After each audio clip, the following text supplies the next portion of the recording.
Terima kasih Anda kembali bersama kami. Seorang profesor di Surabaya mempunyai kisah hidup yang penuh warna dan kejutan.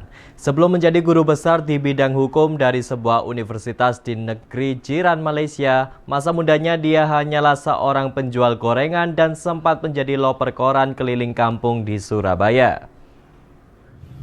Sunarno Edi Wibowo adalah seorang profesor di bidang hukum di kota Surabaya yang tak pernah patah semangat dalam menempuh pendidikan.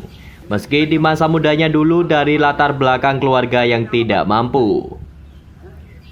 Lelaki yang akrab disapa Bowo ini akhirnya bisa meraih capaian tingkatan gelar akademis tertinggi, yakni profesor hukum yang belum lama ini dikukuhkan oleh ASEAN University International Malaysia.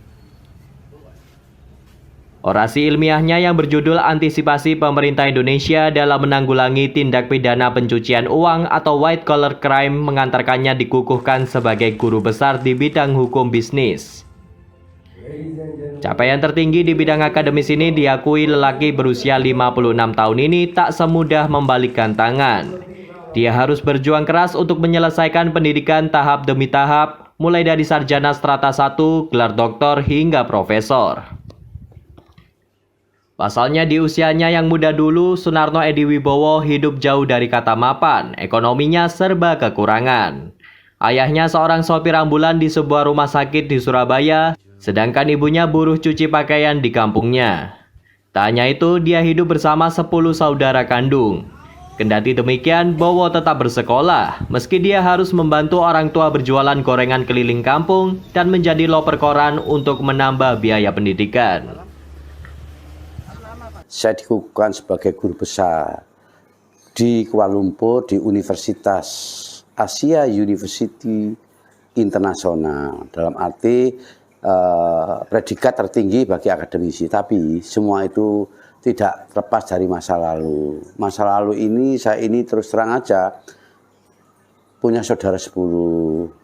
Bapak saya seorang sopir, ibu saya seorang cuci.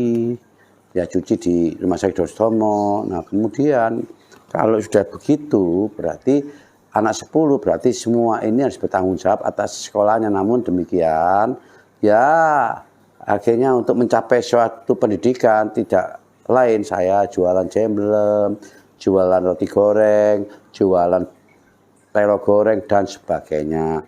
Meski telah menjadi seorang profesor hukum, tak membuat ayah dua anak ini menjadi jumawa di bidang pendidikan.